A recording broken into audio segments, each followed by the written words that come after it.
Are you recording? Are you recording? Are you recording? Are you recording? 4 minutes.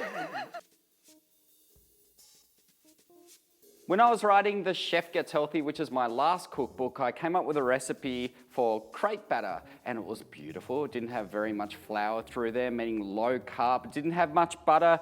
And then the publisher decided to make the whole thing gluten-free. So I had to reinvent the whole recipe, and I swapped a lot of that flour out for almond meal. And I'd never written a crepe recipe or crepe batter recipe with almond meal before, so I got all the ingredients and had it play, and the result was awesome. So this recipe is more about the batter itself. You can go and put Nutella or anything you want in those crepes, crepe Suzette, whatever you're after. Today I'm going to keep it very healthy and light with forest berries. I announced that, didn't I? Forest berries. So to start with, we have about 80 mils of natural water. Decipher that as you will. And then we're going to take some almond milk into there as well. So I've got about 150 mils of almond milk. And then our binding agent will be the eggs. So we're going to add 5 eggs into there. Feel free to count as we go. Come on, crackers.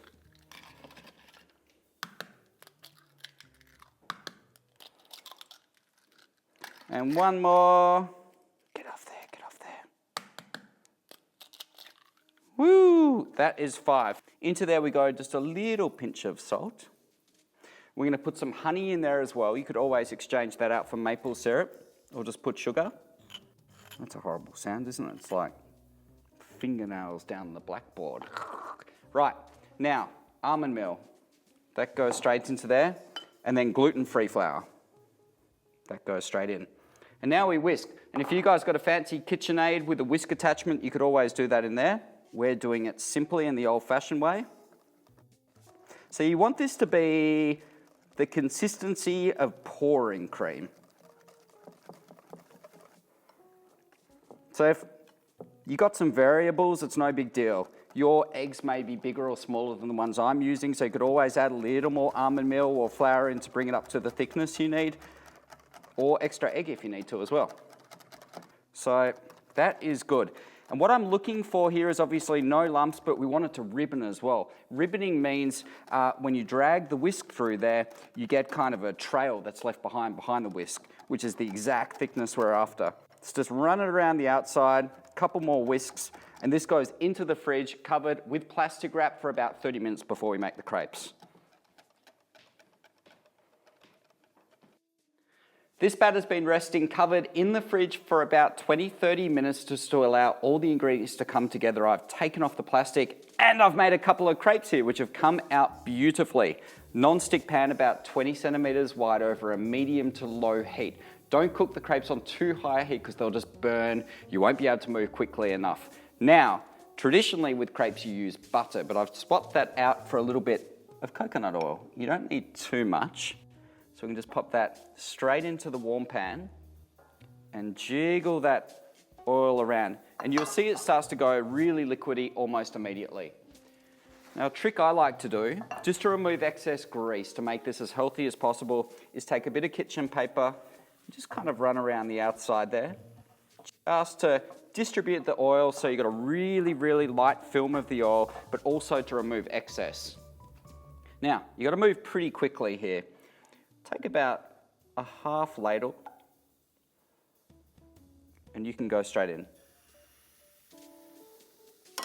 Immediately pick the pan up and give it a bit of a jiggle around so you get that beautiful crepe circle, but also so the batter's spread really evenly. Then pop it down and hands off. We want to let this cook, so reduce the heat right down to low.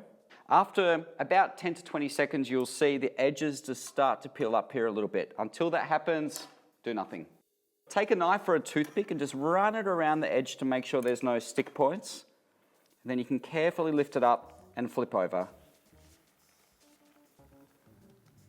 And you'll find this side will cook actually a little bit quicker because there's been a lot of heat in that batter already. It's almost done. So probably just 5 to 10 seconds on this side. We're just looking for these beautiful kind of dark browny, almost scorch bits. So have a little bit of a peek. I think we're good to go. So you can pop the crepe straight over, pan goes off, and then we can move pretty quickly here. So lay your crepes out 1, 2, 3. I'm gonna go that side down, because that'll be our presentation side.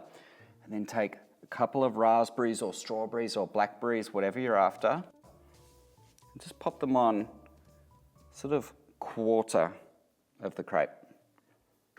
Might be a bit more generous, you know, it is Monday after all. So we kind of go 3 here. And if you want to get pretty sweetsy with this, you can start to put a bit of maple syrup or icing sugar or coconut sugar onto there, whatever you're after.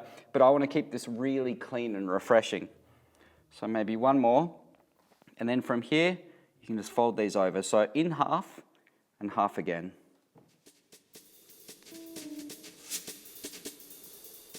And that is it. And obviously you can do banana, whatever you're after with this. We'll pop these onto a plate, and I always like to serve these with natural yogurt. And there we have a beautiful kind of breakfast alternative to the crepe. I hope you guys enjoy this clip. I'll see you next week.